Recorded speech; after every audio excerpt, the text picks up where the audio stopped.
Today's scripture reading will be from Esther chapter 4, verses 13 and 14.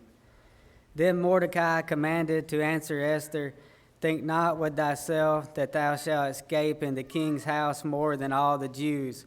For if thou altogether holdest thy peace at this time, thou shalt their enlargement and deliverance arise to the Jews from another place. But thou and thy father's house shall be destroyed, and who knoweth whether thou art to come to the kingdom for such a time as this?" Good morning. It's good to see everybody out on this beautiful morning to worship God. The Liberty Land classes, which consist of our young people from kindergarten to the 5th grade, they meet in this wing down here in different classes, and once a month they study a theme or a person or something of that nature. And this month they are studying Esther. And we usually wait until the last Sunday to kind of have a lesson associated with their theme. Well, next week, what are we having, class? Yes, the Gospel of Friends and Family Day, which launches off our gospel meeting for the spring. And Steve Smith is going to be here. I've never met Steve Smith. Looking forward to meeting him. Heard from you guys about how good he was as far as being able to bring the gospel and encourage people, and that's what we're looking forward to. So next week, Steve preaches for the Beltline Church of Christ. They're in Decatur. And so he's going to be with us Sunday, Monday, and Tuesday, and Wednesday. So we are looking forward to that beginning next week. So since next week is the last Sunday, and he'll be preaching that time, then we're going to use this Sunday to kind of give a lesson that's associated with the Liberty Land classes, Esther. And when we think about Esther, one of the words that pops in my mind all the time is the word providence. In Esther, the story of Esther, God is not specifically mentioned. He's not specifically alluded to. Now, certainly we know that she's Jewish, and Mordecai is Jewish, and being Jewish, they have affinity with God. They have been into Babylonian captivity. They've been on into the Persian captivity. They've got the Jews have rebuilt their walls, or are about to rebuild their walls with Nehemiah and Ezra and so forth. So they've got that Jewish culture, and so we know that they are godly people, but they don't specifically mention God. So in that story, as we take a bird's eye view of that story, we see that God is still present. In that story, his fingerprints are everywhere. From the beginning of the story all the way to the end of the story, God is obviously there, though he's not seen from, he's not heard from, he's just a part of it, because everything just seems to fall in place. And when things seem to fall in place with the way God wanted it to be, we call that providence. The root word of providence is provide. You can see provide in that. And to provide something means to make it available. Baker's Dictionary, they have a good, in my opinion, a good definition of providence. I'd like to share that with you. Now, young people, this is not the Bible. This is a reference book. It is a definition from a reference of Baker's Dictionary, but I think that it speaks to what the word providence means. So I just wanted you to be aware I'm not quoting from the Bible. And so if there's anything in here that you say breaks your eyebrows, say, well, I don't know about that. Well, okay, it's not the Bible, so it's not infallible. But at the same time, I think he gives a good definition. And so we'll look at their definition of providence together. The word providence comes from the Latin providentia. Greek is provnoia. I'll get Don Lee to pronounce that to me later. Now here's what it means essentially: foresight, or making provision beforehand. Before something happens, you have the foresight to make a provision for that happening. Now God not only looks ahead and attempts to make provision for his goals. He not only says, well, I'm looking ahead of history and I'm going to make a provision for my goals, but infallibly accomplishes what he sets out to do.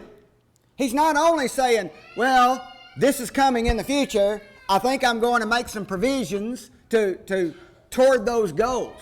No, it's deeper than that. He infallibly, the word infallible means it's impossible to fail. It's infallible. It cannot fail. So he infallibly, at all times, perfectly, never fails, what? To accomplish what he sets out to do. Now us, we can make provisions for a goal. We can look into the future, have some foresight. We can say, hey, I'm going to go to town and I'm going to need to get some gas so I can go to town. So in my foresight of going to town, I'm going to stop by and get some gas, and then that's going to get me to town and accomplish that goal. But since we're humans, something may happen. I may not get to the gas. They're closed. The gas tanks are closed up. And then I run out of gas before I get to town. So my goals don't always work out the way I plan them to. But with God, it's not only that he looks into the future and says, this is coming, he infallibly gets it done. They continue to say, because it's God's governance that is in view. Governance is governing over, seeing over, overseeing. Because we're talking about God's governance, it encompasses everything in the universe. He's not just saying, well, I'm in control of this. You know, in our government, in America, our government is kind of over our country. We don't govern other countries, although I think sometimes we think we might. But we govern our country. And China governs their country, and Russia governs their country. So it's over there, that's their purview. But with God, since we're talking about God's governance, he's over everything. It includes everything in the whole universe. From the creation of the world all the way to its consummation.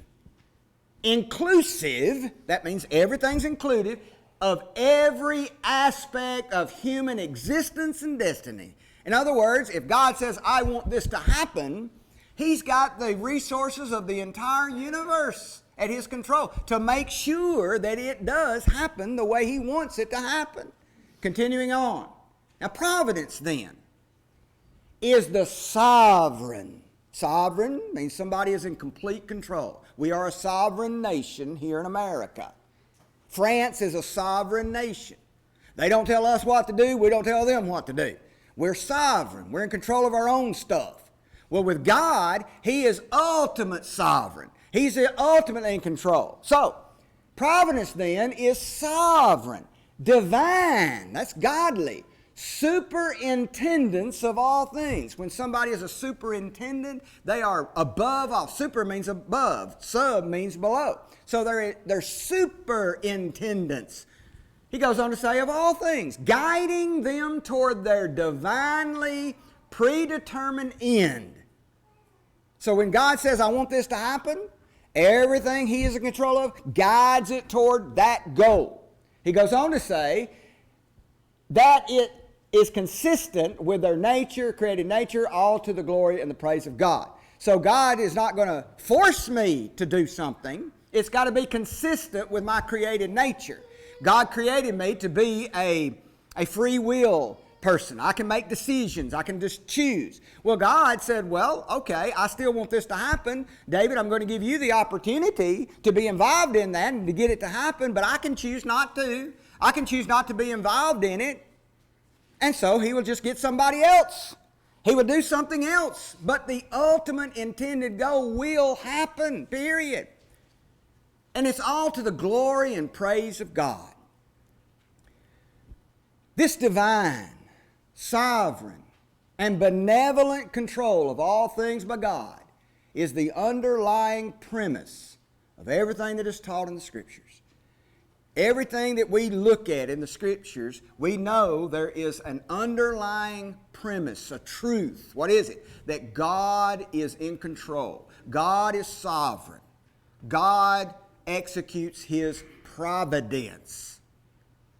Esther is a perfect example of that. 4,000 years before Christ, 4,000 years before Jesus was born, God created everything. He created Adam and Eve, and of course they fell in the garden, sinned, Satan was involved. And in Genesis chapter 3, verse 15, here's what God said. I will put enmity between thee, Satan, and the woman, Eve. And I'll put enmity, he goes on to say, between your seed and her seed. And it, her seed, shall bruise your head, Satan. Eve's seed will bruise your, Satan's, head. And thou, Satan, shall bruise his, Eve's seed's, head. Now God said, 4,000 years before Jesus was even born, that's going to happen. Going to make it happen. I'm going to provide the way for all of that to happen. 4,000 years before it actually happened. Because when Jesus was on the cross, certainly Satan, bruised Jesus' heel, but he delivered a death blow to Satan's head on the cross by conquering death. Now, that happened, that was said 4,000 years before God made it happen. 2,000 years later, which is 2,000 years before Jesus was even born, in Genesis 22, verse 18, God continued saying, I haven't forgot my promise about the seed. He says to Abraham, Abraham, in thy seed shall all the nations of the earth be blessed, because thou hast obeyed my voice. Abraham, you're doing what I said, so I'm going to use your seed to bless all the nations. Now, 2,000 years ago, I told Eve something was going to happen to this seed.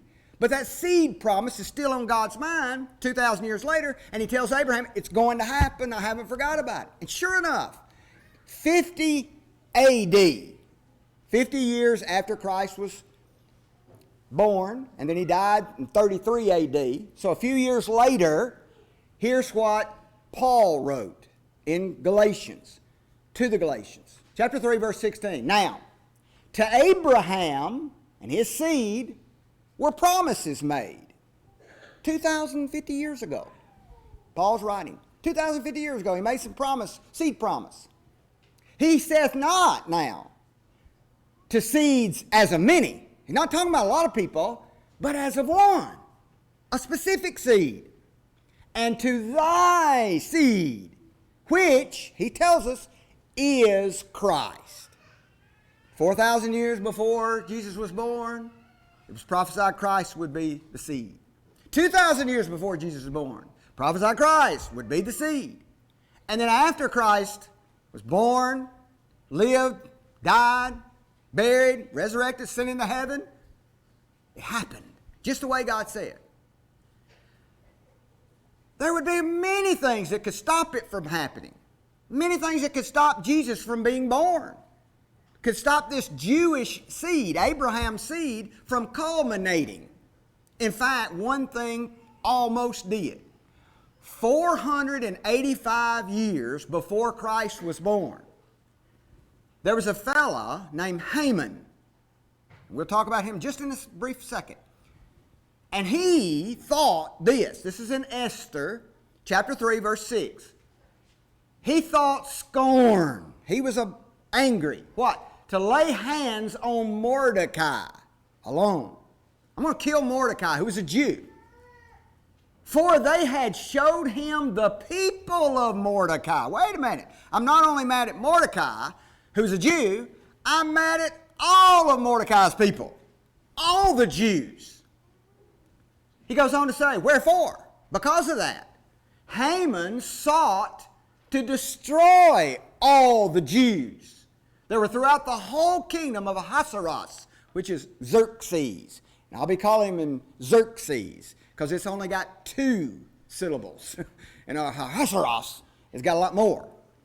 So one of the 2, Xerxes is also his name. Even the people of Mordecai, the Jews.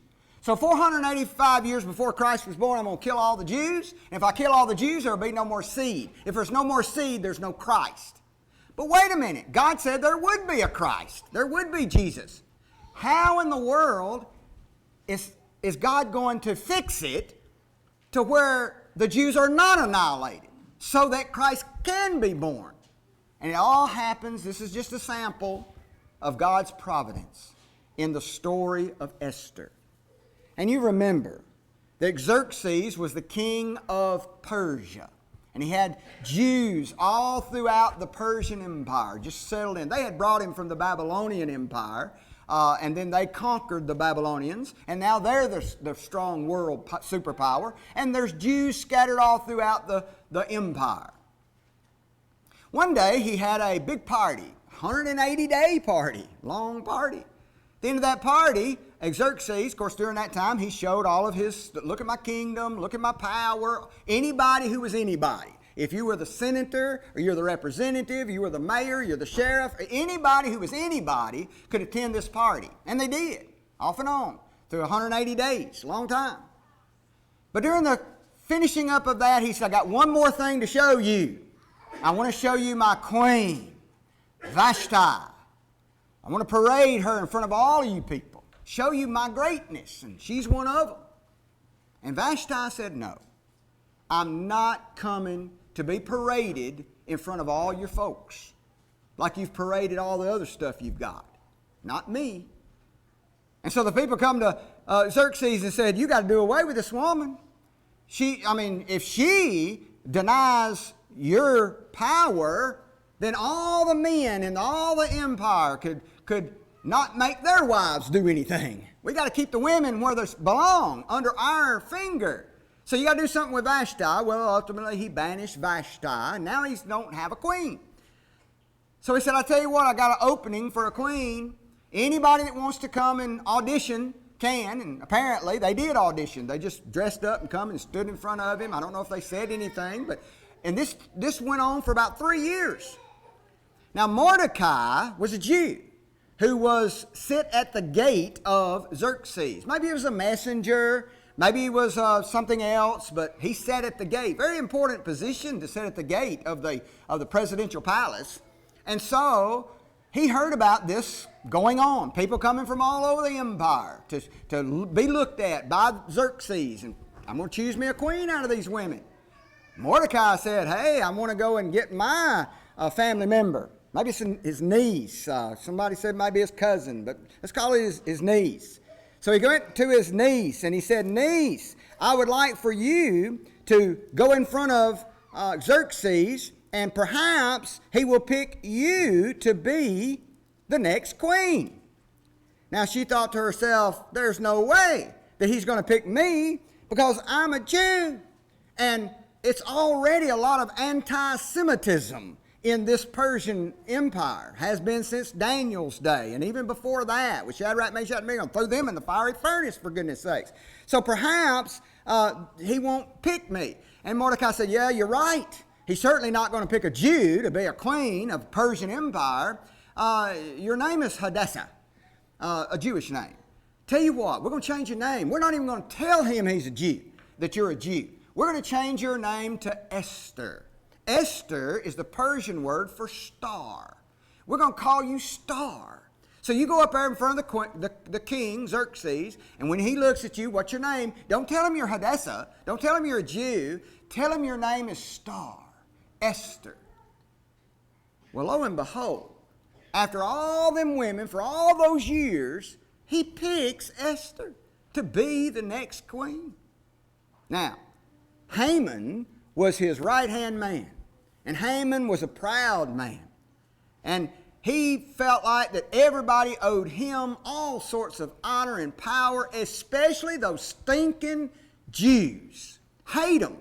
And there's one Jew outside the gate. Every time I walk by, everybody drops to their knees and they pay me homage because I'm so important.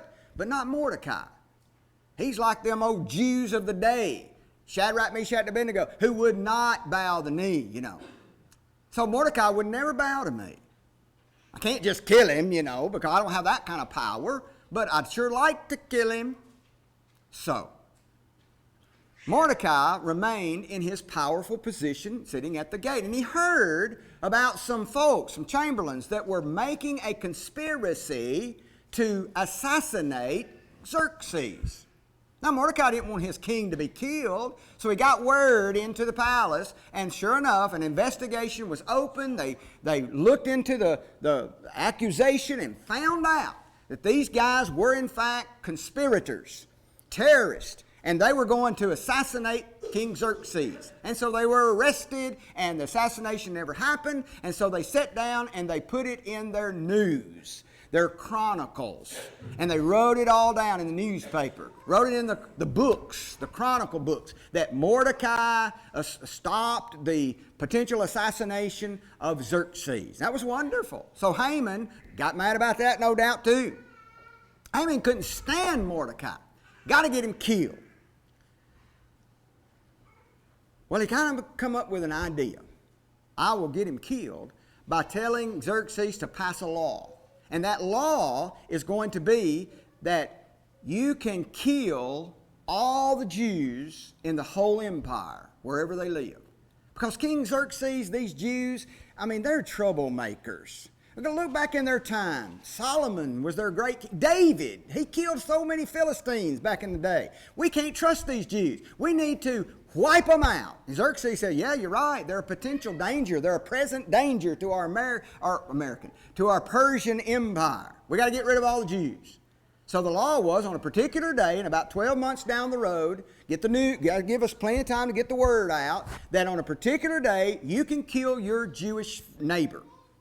Take all of his stuff, and you will not be prosecuted by the Persian Empire. We were going to allow you to do it. Mordecai sent word into Esther. You got to go and get this stopped. You got to talk to Xerxes and explain to him, you're a Jew, and then you'll also be killed. She said, well, I can't do that. If I go into Xerxes being unannounced, he'll kill me. Tell you what, let's pray. Let's just all pray. 3 days, have a fast, no food, no water for 3 days, pray, and then I'll go into Xerxes, and if he kills me, he kills me. If I die, I die. If I perish, I perish. So she goes, and she says, King Xerxes, will you accept me? He said, yes, come on, I'll accept you. I'll not kill you. Come on. What do you need, Esther? What do you need, Star? She said, I just want you to come to a banquet and bring Haman along. Okay. Haman was so proud of himself. Got to come to a special banquet with the king and the queen. Okay, tell us what you want. Wait till tomorrow night. I'll tell you what I want tomorrow night. Come back to a second banquet. Then I'll tell you what I need, what I want. Bring Haman with you. Haman was so overjoyed. He went back to his wife and his family. He said, oh, I'm the best man in the whole Persian Empire. Got to have a date, a dinner date with the king and the queen of Persia. It's wonderful. I got all this honor, I got all this glory, I got all this money, but I'm not happy. Why are you not happy? Because Mordecai still lives. If I could just kill him, I'd be the happiest man in the world. And his wife said, you're the most powerful man besides Xerxes. Why don't you just get him killed? Just go ask Xerxes in the morning if you could kill him. Okay, I'll do that. During the night, though, Xerxes couldn't sleep. He said, hey, I need something. What do you do when you can't sleep? I need to read. Somebody read to me. What are you going to read? Read that news article. Read some chronicles. They opened it up, just happened to fall upon the place where Mordecai kept him from being assassinated. Have we ever done anything for Mr. Mordecai? No, the record doesn't show anything that we've done for him. Interesting. About that time, there was a doorbell. It was Haman coming to ask to kill Mordecai. He had built during the night I think it was 150 foot, but a real tall gallows to hang Mordecai. All he needed was the permission of the Xerxes to get it done. So he comes in to ask that permission. Xerxes says, hey, before you ask me anything, I got something to ask you. If I wanted to honor somebody, how would I do it? Well, Haman thought it was him. He wants to honor me. Of course he wants to honor me. ate with the queen last night and going to eat again tonight in a banquet. Of course he wants to honor me. So he said, I'll tell you what, I would just put the king's robe on him. That's what I'd do. And put him on the horse that the king had ridden before. And then get the king's right-hand man to move him around town and parade and said, this is what happens to anybody that the king wants to honor. And that's what I would do, expecting that Haman was going to get that honor. He said, great, good idea. Mordecai is the one that I want to honor, and you're my right-hand man. So you put my robe on him, you put him on the horse, and you lead him around town. Instead of getting to hang him, he was humiliated because he had to walk around telling everybody what a great man Mordecai was. He went home and he was so humiliated. His wife said, well, don't worry about it. At least you get to have dinner tonight with the king and the queen. He said, yeah, you're right. I'll go have dinner. So he went to have dinner with the banquet. Okay, Esther, what do you want? She said, I just want to live. I'm a Jew. And your people are trying to kill me, along with all the other Jews. Who is it? It's Haman. Haman went white. He knew he was in trouble. And sure enough, before it was all over with, Haman was executed on the same gallows that he had built for Mordecai that night before. They passed a law saying they couldn't cancel that first law because when a Persian writes a law, it cannot be altered. So they wrote a second law saying, hey, still, you can kill your Jew if you want to, and we won't prosecute you if you do kill your neighbor Jew and get all this stuff. But here's what we're going to do in another law. The law says the Jew can defend himself. And if he kills you back, we're not going to prosecute him either. So if you want to take your chances, go for it. And they didn't. And the Jews were spared. And they celebrate that today. Even today, the Jews celebrate that event of salvation for the Jewish nation. They call it Purim. Now here's the point. There's an old proverb that says this: for want of a nail, the shoe was lost. For want of a shoe, the horse was lost. For want of a horse, the rider was lost. And for want of a rider, the battle was lost. And a lot of businesses use this. Proverbs, very old. You've probably heard it, no doubt. And they talk about the small things, how important. Just be a nail, because that nail can make the battle be won. Just the nail. Just do your part. If you want to save the battle, do your part. Well, the way they saved the Jews is Esther. Esther did her part. But you know what? Esther couldn't have done her part if she wasn't in her place, and she wouldn't have been in her place if it wasn't for Mordecai, who said, you need to go and try out to be the queen.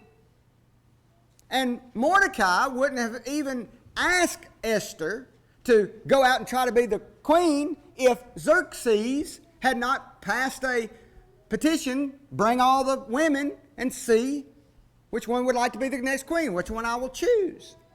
And Xerxes would not ever done, out of all the women of all the nation, for all those years, he picked that one girl, star, Esther, Hadassah. But he wouldn't have even done that had Vashti not said, no, I'm not coming to your banquet. And a lot of people look at that and say, oh, well, Vashti is to be praised, because she had the moral wherewithal to stand up to the king and not be paraded. Maybe she was being paraded in a very unblessed way in front of and she wouldn't do that. So, let's honor Vashti because she didn't put aside her moral principles. That's speculation, Or maybe they say, well, the reason she didn't come is because Xerxes was half drunk because of that party. And she knew, Vashti knew, that Xerxes would never have asked her to do that had he been sober, because he respected her so much. So that would just degrade him. And I want to protect his image in the Persian Empire, so I'm going to fall on the sword, so to speak, instead of him degrading himself, half drunk? Speculation. Somebody else said, no, she was the first women's right movement. I want to show power over you. In fact, during that 180 days when Xerxes was having his thing, his party, she was having a party with the women of the empire, the important women. So she was leading a women's right movement. And when he said, you come and do this, she stood up and said, no, we women are going to be the great powers now over the men. All speculation. Here's the point. She did not go. And that was in God's hands. That was in God's sovereign hands. Now, did they know did Vashti know that God was using her? Did Xerxes know? Did Mordecai know? Did even Haman know? Did Esther know? No. Of course not. But Mordecai trusted one thing, the sovereignty of God. He knew that. And David just read in our hearing just a few minutes ago, in Esther chapter 14, verse 14, if thou altogether hold your peace, Esther, at this time, then, listen, shall there enlargement and deliverance arise to the Jews from another place. God, in His infinite, infallible, sovereign power, is going to save the Jews. I know that. Christ has got to be born, right? Jews can't all die. But I tell you what, if you don't do it, Esther, He's going to do it some other way. So Mordecai trusted the sovereignty of God, but he didn't know the providence of God. He didn't know how God was going to provide that goal. Because here's what he said. God will save the Jews, Esther, but you, Esther, your father's house will be destroyed. And listen, who knows? Nobody knows. But who knows whether you, Esther, are come to the kingdom for such a time as this. God may have already planned this out. You just got to do what you got to do. You got to be a nail. Just be your nail. Let God worry about working it out. Who knows? You may be here today at Liberty for such a time as this. You've been thinking about being baptized for the remission of your sins. You've been knowing in your life that Jesus is the Son of God, and you're willing to confess that fact in front of all the folks, and you're willing to repent of your sins, and you believe this is all true. You know it's all true. So why don't you come and be baptized right now? We got the water ready. We got everything prepared, the clothing ready. All you have to do is come forward, obey. This is what we call the plan of salvation, the gospel plan of salvation. Obey the gospel. Because God is going to save His church. No doubt. In His sovereignty. He sent His only begotten Son to save His church. The church is going to heaven. But it's your decision on whether or not you'll obey the gospel and let God add you to the church. If you don't, then you'll be destroyed.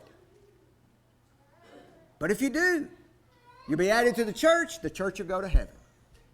And who knows that you're here for such a time as this. Why don't you come? While together we stand and sing.